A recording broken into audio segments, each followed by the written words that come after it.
Nutrition!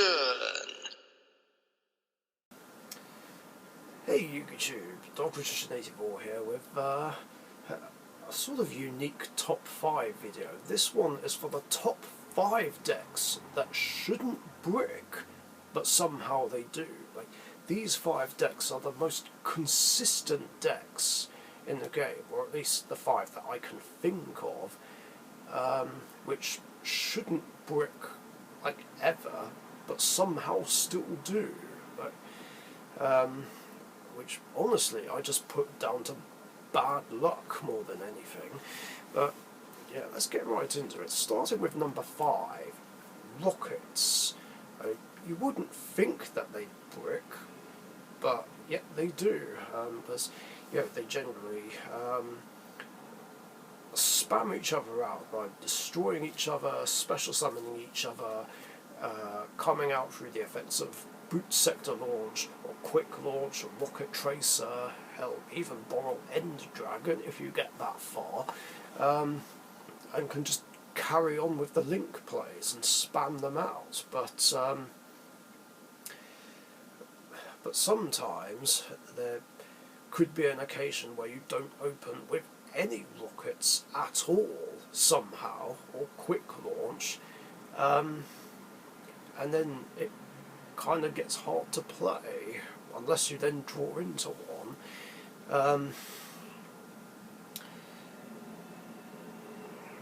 If you don't open with any of them, or like they get removed from the field like without being destroyed, then they kind of struggle a lot. Or if you really want to be that guy, you could easily stop them with Shadow Imprisoning Mirror. But yeah, sometimes you could open with a hand of just unplayable spells and a non-rocket monster, and then it just becomes difficult to play. And this has happened at least once.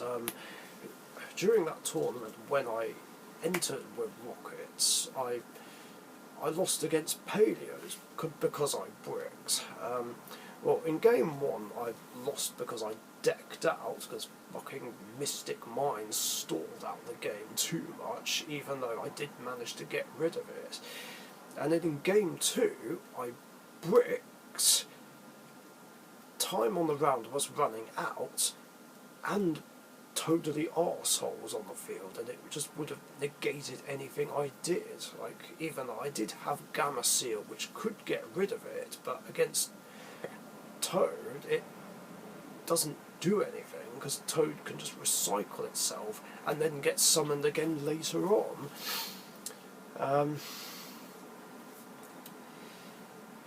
So yeah, that's all there is to say about that. Number 4, Elemental Heroes. Now, Elemental Heroes and Destiny Heroes are 2 very consistent hero decks. I'd say Elemental Heroes more, because there's a lot more search power, like especially when it comes to E-Emergency Call, and E-Ed Engaged Neospace.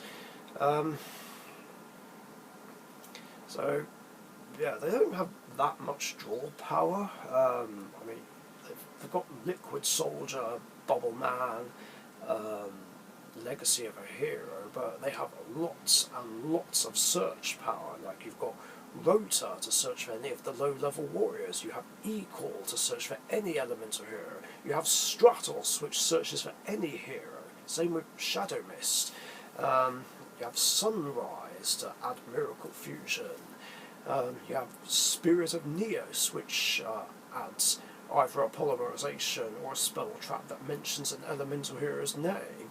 So yeah, they have a lot of search power, so they shouldn't ever brick, but somehow they do. Because like, there could be times where you open up with multiple polymerizations and all your recycling cards, but nothing to use them with. Or another really bad kind of hand is just not opening with any search cards at all. Like in one duel where I didn't see a single Stratos or Equal or Rotor. I did have some fusion plays, but not that many, so it was kind of hard to play. I went through all 3 Miracle Fusions, with just didn't draw anything else and lost. Plus there was an Endurance as well, which ended because my Elemental Heroes bricked. I remember I was using those. Express Gaming was playing Dark Magician, I think, which was randomly playing some artifacts in it at the time. So again, I opened with like absolutely no search cards and no fusion spells, and it was kind of hard to play, especially with the usual Dark Magician board. I mean, I had the means to get rid of one monster using Wild Heart and Honest Neos, plus also Artifact Scythe came out, which locked me out of the extra deck, but it didn't matter because I didn't have a means to go into it anyway. But yeah, situations like that are just absolute bullshit. It's like, how do I not see any search cards or any fusion spells or any way to get to said fusion spells? It's just ridiculous and absolute bullshit. It shouldn't ever happen. Number 3, gadgets. Oh yes, despite the fact that they search each other out and have rank 4 and link plays, thanks to a tin goldfish, gold gadget, silver gadget, platinum gadget, they should have lots and lots of search power and very consistent plays and can keep those plays going, but somehow they still brick. Either that or like another really bad kind of hand you could get is just hard drawing multiple copies of the original gadgets, like 2 reds, like a green and a yellow. It's just not great to open with. But what's even worse is not drawing any gadget monsters at all. Like, if you don't open with a single one, then you're kind of buggered really, and it's hard to play basically because you can't really get anything moving if you don't open with a gadget. And even if you finally do, there's a chance that said gadget's effect could get negated by something like Veiler, Ash or Imperm, and then you're just back to where you started, like in this house full of bricks and just no plays to follow up with. And yeah, that can be really frustrating, and like I said, it's just pretty much impossible to play after that. Number 2, Raid Raptors. Another Xyz deck which has lots and lots of search power, and again, it doesn't have much draw power. Come to think of it, there is what's that spell called? The one where you pay 600 life points and you have to have like 1 or 2 winged beasts and draw 2 cards. I can't remember the name off the top of my head. Plus there is also Allure of Darkness as well, but other than that, there's just so much search power in Raid Raptor Nest, Mimicry Lanius, Force Strix, Wise Strix, well, technically Wise Strix, just special summons from the deck.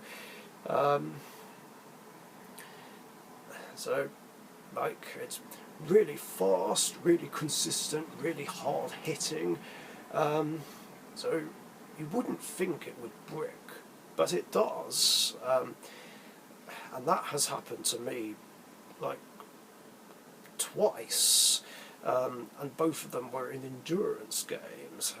It was just so annoying. And it was against. One was against Noble Knights, like before they got banned from endurances, and another was against a version of, well, it was either Endymion or Blue Eyes, I can't remember which one it was, and I opened with a hand of unplayable spells and unplayable traps, or at least they would be playable if I saw a Raid Raptor, yet somehow I didn't draw a single one, and then I struggled and lost because of it. It's just, how? How does this even happen? Like, I don't understand. I mean, again, I just put it down to bullshit bad luck, but yeah, that happened, and that's really all there is to say about it. Now, in at number 1 is actually a deck that I don't play, but it's on the list anyway, and it's Weber's 5 signature deck, Endymion. Now, like within over a year that's this card was around, it didn't seem like Endymion could ever brick, like ever, because again, it has so many very good consistent plays which can again keep going. Again, there's lots of search power, lots of draw power. It can easily set up for an OTK or make a board of negates, and like there just seems to be no stopping it. I mean, to be fair, it's just an annoying easy win deck, and it didn't. It's just seemed like one of those decks that just never seems to brick, ever. But somehow it did on at least 3 occasions. Like the first 2 times were again in the Yu-Gi-Oh's 20th anniversary endurance, where I was on my Blackwings and Weber's 5 was playing like 3 different versions on the day, like, and this was over Dueling Book, and with the first 2 he used, he somehow bricked, or at least just didn't have a lot to work with, which was really, really surprising to me. I mean, I didn't think the deck could ever brick, but it did, and my Blackwings got the wins, and then it lost against the other version that came along later. And then the last time it did was in that signature deck showdown we had the other month, where in game 2 he bricked again, which really surprised me. I was like, wait, so I actually have a chance for once? I mean, I didn't have much either. I mean, he did do something to slow me down and stop me making a big play. It might have been with Jalgun, I think. I remember Necro Valley being used though, but I was able to play around it, and I was able to take advantage of the situation and win. So I think in all 3 of those instances I got very lucky there, but obviously that luck isn't going to happen every single time, especially not against a deck that just doesn't let me play. And yeah, that's basically it. So those are the 5 decks that shouldn't brick ever, but somehow still does. Obviously, if you guys think I missed any decks out, then please do let me know and tell me about them in the comments section down below. And thanks for watching, stay safe, and I'll catch you guys later. See ya. Thank you very much for watching. Be sure to subscribe to the Dark Magician YouTube channel.